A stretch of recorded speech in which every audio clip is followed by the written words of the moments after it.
Exodus 4, 24 to 26, also called the Bridegroom of Blood incident, is one of the strangest and most confusing pericopes in the Bible. Find out about this weird text on this episode of Ancient Egypt and the Bible.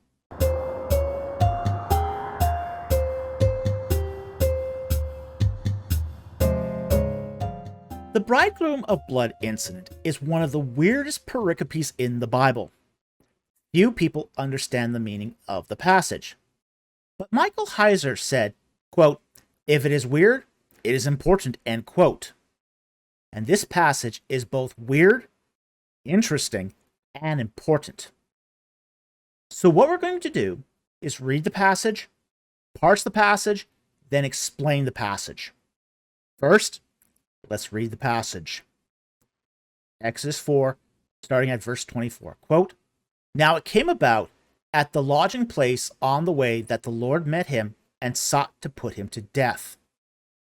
Then Zipporah took a flint and cut off her son's foreskin and threw it at Moses' feet.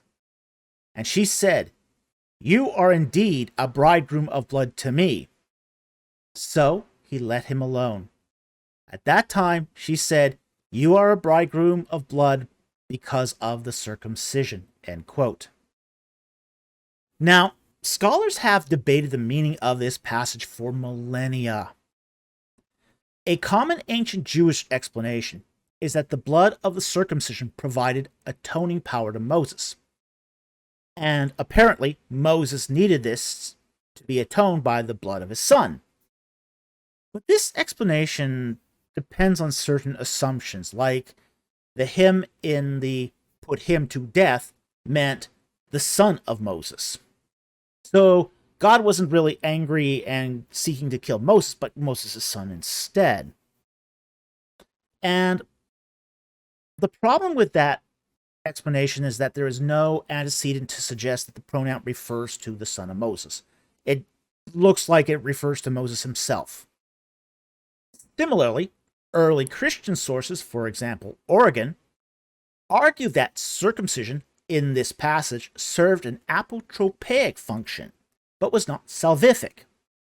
So he argued instead that circumcision was a sign that anticipated salvation, even though it didn't have the same efficacy as belief. Later church fathers, for example, Maximus the Confessor, allegorized the bridegroom of blood narrative. Maximus viewed the desert as worldly human nature, Moses was the intellect, and Zipporah was cognitive wisdom. And wisdom rebukes every notion of the sensual life, producing faith. Now, in the last 200 years, source critics viewed the pericope as an early text of non-Israelite origin. Form critics, for example, Alwone, Morgenstern, Schmidt, have regarded the passage as a tale from a Kenite, Midianite, or some other ancient Near Eastern tale not connected to Moses. However, the modern views of these scholars were founded upon conjecture and a general lack of consistency. Lang notes that, quote, "Source critics ordinarily assign Exodus 4, 24 to 26 to J. Morgenstern assigns it to his Kenite source K. Eisfeld to his lay source L. Forer to his nomadic source N. And Simpson to his J1 source. Accordingly, J knew nothing of the institution of circumcision in the time of Abraham, related by P in Genesis 17, 1-14, end quote. Peter Lang, Yahweh and Moses in Conflict, 2010, pages 94 to 95. Now, what Lang here is essentially stating is that even though most scholars ascribe Exodus 4, 24 to 26 to the J source, circa 950 BC, predates any knowledge of circumcision, because the Abrahamic covenant is found in the P source, circa 5th century BC.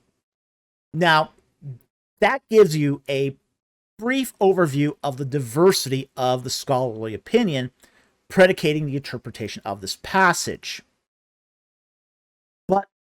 Before we sort of dig deep into this passage, there is one other matter we need to discuss, which is the place of the pericope within chapter 4. Exodus 4:24-26 is what we would call an excursus. It's a section of text that is abrupt or doesn't seem to make sense within the flow of the passage, but has been added to provide explanatory power. Now, it used to be thought that the Israelites using an excursus was too sophisticated a literary device for the ancient Israelites. Fortunately, that opinion is slowly changing. But suffice it to say that verses 24-26 is an excursus placed between God sending Moses back to Egypt and Moses' meeting with Aaron. And most of chapter 4 is about God saving his people. And for some reason, this excursus was plunked in the middle of this otherwise thematically simple chapter. I mean, the chapter is really just about God's plan to save his people. But what we're trying, there's something more that the author is trying to add here by the use of this excursus, and we'll get to this as we parse the passage. So with that said, let's get into the deep nitty-gritty of the text. We'll start again at verse 24. Now it came about at the lodging place on the way that the Lord met him and sought to put him to death. The text states that Moses, Zipporah, and their sons camped at a lodging place. Now, the term for lodging place is often translated as an inn, but there's nothing to suggest that this was a commercial establishment meant to host travelers. It's possible that this was simply a campsite, or even an oasis, or possibly even a cave. And the other thing to note in this text is that the Lord just sought to have him, that's Moses, killed. It's in the Hiphil. Now, we're not told what method God was intending to use in order to kill Moses, only that he wanted to have Moses knocked off before he arrived at Egypt. So, that is going to raise questions in the reader's mind. Why did God select Moses only to want him killed on the way to do the job? So that's going to cause the reader to pause and really start thinking about this excursus. He's selected Moses from the burning bush to go back to Egypt to save the people, but on the way, something's gone wrong. Something's amiss. Something's not right. That abrupt transition from the main chapter to the excursus is meant to elicit those questions, to raise those questions. Why is this happening? What's going on? What went wrong? What are we supposed to get out of this? So that abruptness is meant to make you stop and consider what's happening in the rest of chapter 4. Verse 25. Then Zipporah took a flint and cut off her son's foreskin and threw it at Moses' feet. And she said, "You are indeed a bridegroom of blood to me." In verse 25, Moses' wife Zipporah, who's a Midianite, took a flint blade and cut off her son's foreskin. Now, flint knives, flint blades were very commonly used in the late Bronze Age. They were cheap, easy to make, and razor sharp, and they were commonly used until the Persian period when metal blades eventually replaced flint. Now, the cutting off of her son's foreskin is, of course, a reference to circumcision. Now, circumcision was not a Midianite practice, but it was an Egyptian practice. Upper class Egyptians practiced circumcision, but not everyone in Egypt underwent circumcision. It seemed to have been a practice that was conducted by those who would have to engage in practices of ritual purity, like priests, or administrators would have to do this. So it was a common practice of anyone who had to undergo, say, temple rituals and that sort of thing. Now, some Bible scholars have suggested that Egyptians didn't practice complete circumcision.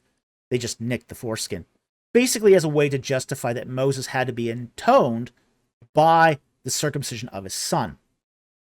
However, there is no evidence that the Egyptians ever practiced incomplete circumcision. Nevertheless, it is clear from the text that it was Moses' son, not Moses himself, who was not circumcised. Furthermore, from the text, we should also note that only one of Moses' sons was uncircumcised, because son here is used in the singular in verse 25. But it's not clear if it was Gershom or Eleazar that was the uncircumcised son. It just seems to be that there's only one of the sons that wasn't circumcised. And the other thing about this particular verse is Zipporah is indignant at Moses' intransigence to perform the circumcision. It was the duty of men to circumcise. It wasn't the wife's job. We even see this in, say, Egyptian texts, in Egyptian reliefs, where circumcision is portrayed. Men are circumcising other men. So it was a male duty. But Zipporah does what Moses is unwilling to do to save Moses from God.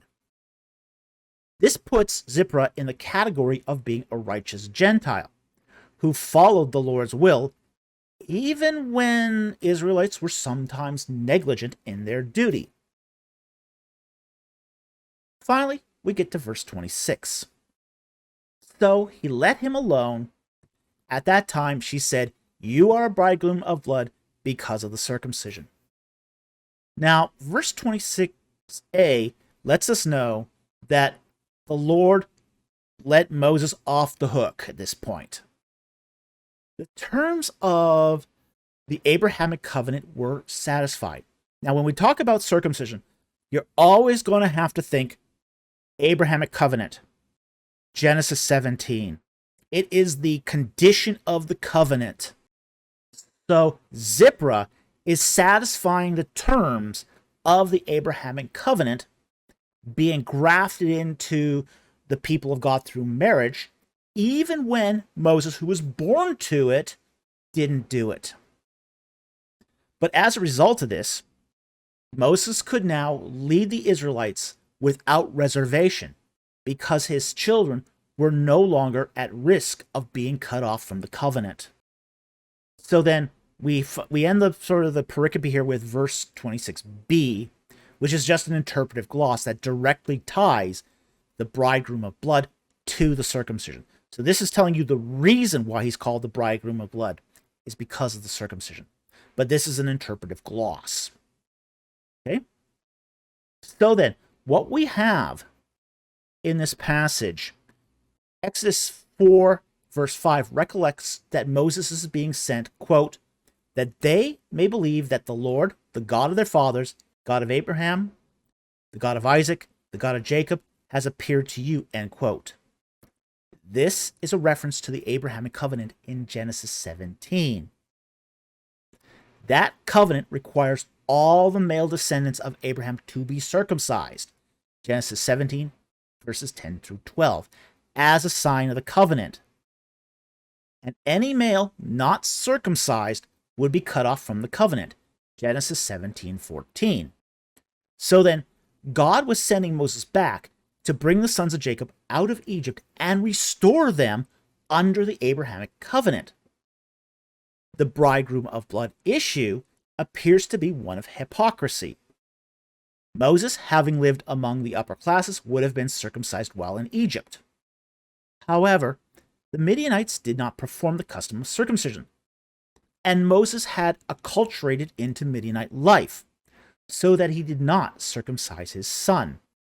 So then, in conclusion, the bridegroom of blood is an important excursus placed in a strategic place in the text between God sending Moses back to Egypt and Moses' meeting with Aaron in the wilderness.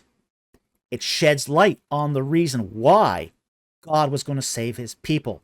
That is, God's covenant to Abraham. It's been inserted here to remind the reader of the seriousness of the Abrahamic covenant and shows that God does not forget his promises, neither to his people nor to Abraham. So, I hope you found that interesting and you learned something. Thank you very much for watching, and I'll see you next time on Ancient Egypt and the Bible.